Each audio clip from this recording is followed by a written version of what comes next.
Welcome, guys, to another video of Chibi Podcast. This is David the Smash Fan, Mister. and today we're talking about the newest trailer that came out for Spider-Man: Far From Home.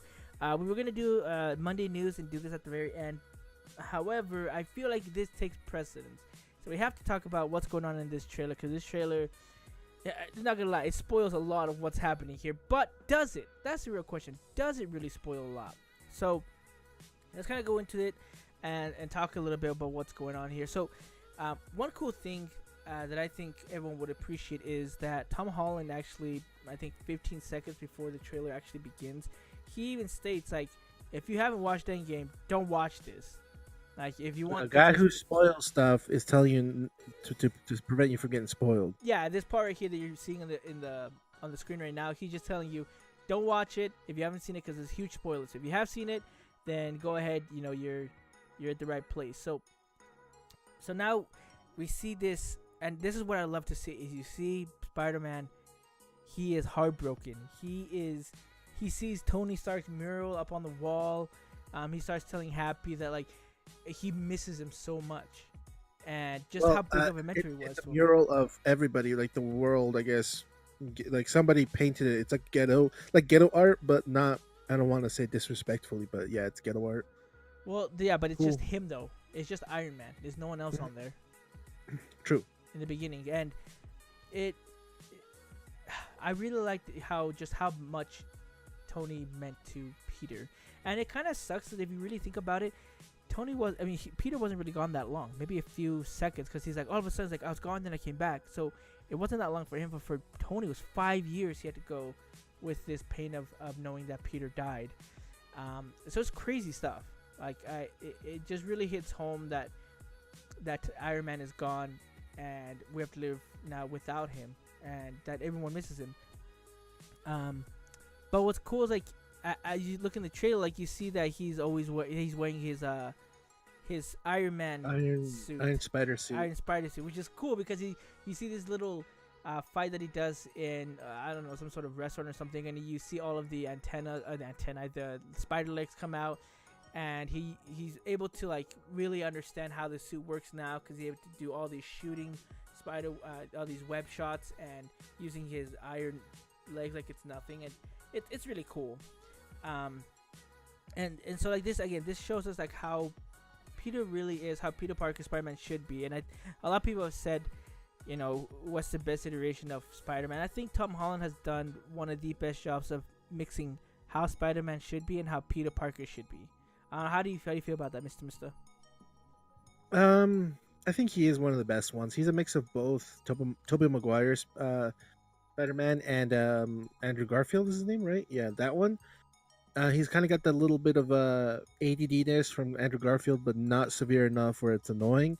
And then you get the like I'm learning kind of curiosity that Tobey Maguire Spider-Man presents itself. That's how I always felt with Tobey Maguire Spider-Man. He's always curious. He's always trying to figure out how things kind of work. Yeah. Um, so I think he's the best of both of them, and just the emotions that you're getting from the trailers of how he feels, and like happiness, sadness, and scared and confused. They're all really nice. I like it. I like it. It just shows you how much he's improved as an actor, and then how much you're really believing him as Peter Parker. And I like it a lot. Yeah, I also really like that what's his name? Nick Fury's trying to get a hold of him, and like trying to call, and Happy doesn't want to talk to him. Neither does Peter Parker, and he ghosts Nick Fury. But Nick Fury gets the last laugh because when he's in Europe, he does find him, and he wants him to team up with Mysterio. Now here's where things are gonna be. We're gonna see like if they spoil a lot of stuff or not, because here in this story it says that Mysterio is not from this timeline. Now this Yeah, it's from another timeline kind of thing. now this confirms the multiverse, which I'm pretty sure was confirmed in Endgame. Like and but here's the thing that I don't understand, because Nick Fury says that the snap doesn't say which one, but it says the snap created a hole in our time. So I that would assume it's more Hulk's and Tony's, because I feel like um, Thanos' snap, since he's an immortal, eternal. My bad. He uh he can kind of control the stones a lot better than those two guys can. And maybe like what his end goal was to do to like take it like half the universe out was like Hulk and Tony were like, like when Hulk brought people back, he was trying to bring Natasha back as well. So maybe like not having that concentration and not being that aware of the stones could cause the rip. The same thing with Tony, because Tony's very. I felt Tony is very unpredictable, so he could have done it in his last breaths and this caused a rift. Things like that. Lots of things that could have happened. It could have, but I'm just trying to find out. Like, I wonder how they're going to explain this hole, I guess, that using the snap created, because it doesn't make. Again, we have to think about how that's happening, because if there's a hole, that means there has to be a way to close it, or there has to be a way to go to different different universes using this rip. That's what I'm thinking, and that actually could potentially open up the floodgates for tons of different scenarios, different universes, which it could be Marvel's way of doing a few things. It could be a way of connecting different universes, like Foxes and all that they're not in the same timeline, but they're different Earths from different universes. That could be one, because that's what Mysterio talks about. He's like, in his world, there's not a Spider-Man that he could have used a Spider-Man like him to have help in his own world. But again, this could be a twist, because Mysterio is all about twists and not things not being the way that they appear. He likes to manipulate people a lot. So what we get might not be what it could be. It could all be like an act, a ploy kind of thing. That's just how Mysterio is. And just an example, in one of the comics he does, I think it's Old Man Logan. He tricks Wolverine into killing like all the mutants and all the Avengers except for like a small handful. And that was just Mysterio who did it. So I mean, I'm not saying he's gonna do that to people in the movies, but he could be tricking them, saying this is a multiverse. I mean, because we don't know if that's factually true that the multiverse thing occurred. That's just what people are saying. Right. And it could be true. I mean, we don't know because we need to watch the movie to know. But yeah, that's just my thoughts. And so we get to see a lot of they're called the elementals, is what they're fighting right now. So the ones you see of lava, you see of rock, all that. So those are the elementals that you see Mysterio fighting, and that Spider-Man's gonna fight in just a little bit, or I guess in the movie. And what I think, I get a feel of like Spider-Man 2 a lot in here, like both Spider-Man 2s, because in both Spider-Man 2s and their other trilogies, they're at this point in their lives that they don't want to be Spider-Man anymore, or they want to just live their normal life. And that's kind of what I get the feeling that this Peter Parker is at right now, because he just doesn't want to. He wants to go on vacation. He wants to focus on, being with MJ and finding out and confess his love to her, which was funny in this part, because she says like, "You're Spider-Man," and he's like, "No," and he's like, "It's pretty obvious." And so I think this has to do with what happened in Washington in the first one, and him being gone all the time when they're in Europe. Yeah, it's a big possibility. On top of that, the thing that I think helps it too is he's a teenager. He's still in high school. I think he's like a junior, and I think that helps him because kids, teenagers, high schoolers, they're not good at keeping secrets. They're not the best at it, and so I feel like that's going to come into play where he's not the best at keeping a secret because he's still so young. And I like that concept because I like to have that as my fallback. Maybe that's an excuse on my end, but that's how I feel, and I think that makes it a little bit better in my point of view.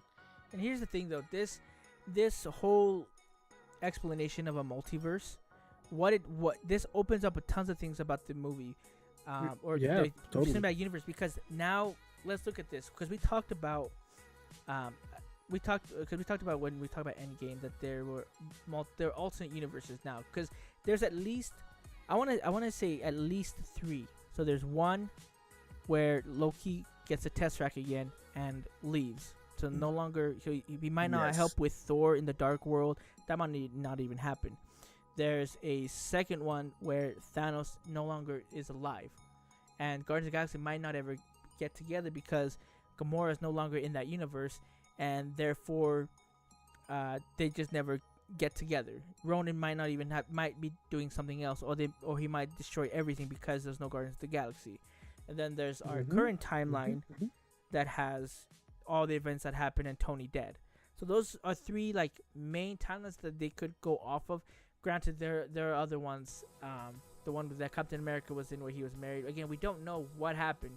It could have changed that timeline just enough to where it's very different to what it is in this current one that the Marvel Cinematic Universe is focusing on. So tons of stuff that could open up, and that's how I believe they're gonna do these series, because we have Loki, who's gonna have a miniseries. A lot of people speculate that this Loki is gonna be the one that escaped, and it's gonna be his adventures in that universe and what he does with the Tesseract and what he does, there. And then this also opens up for the WandaVision thing, where that's what I was just gonna go about too. So it's crazy. It's cool. Yeah, there's tons of possibilities now with what's going on. On top of that, there could be a quote unquote fourth multiverse, where like how people like how Disney bought the rights to Fox, and so like they got Fox, so they have all the X-Men stuff and Fantastic Four, and they could bring them into a multiverse, so they don't need to restart the world. It's like these guys melded into this universe as we have it now. It's like there's mutants instead. They're called mutants. They're not just called enhanced beings. You know what I mean? Yeah, this is another way to get I think that's a great way to go about it. They could do Secret Wars. They could do. This is where they can do the Kree again from Captain Marvel, but it's from a different universe, and they invade this one. That just tons of different things, because now they're going into like they're not making it so grounded as they were before. They're really opening it up to be something to be more fantastic, something more out there, and I love that they're gonna do this. And I really think Spider-Man Far From Home is gonna be that key or that door to opening up endless possibilities. So I'm excited for it. Sale. The tickets are on sale now. It's gonna be out July 2nd. Mr. Any last words before we close this video? I think I'll just go in a little bit quick thing is so a lot of people were getting joking and kind of half serious about last night's Game of Thrones. Apparently, because I don't watch it, so I don't really care. But I just saw it on Twitter. This and is kind not of funny. okay. Non-Spider-Man. Okay. Non-Spider-Man. Sorry about that. It was Game of Thrones, and apparently the Dragon Queen, whatever. There's a scene of her, and she has a Starbucks coffee mug right there, and people are like joking, like how could you mess it up? And I have a coworker who's telling me, no, that was planned. I was like, no. It's like there's a editor who looks at that. He probably let it slide. I was like, no, there's tons of errors in TV shows and movies, and I just think it's people are looking too much into it. It was just an error, an accident. So just don't be stupid and try and think that Starbucks paid them money to do that.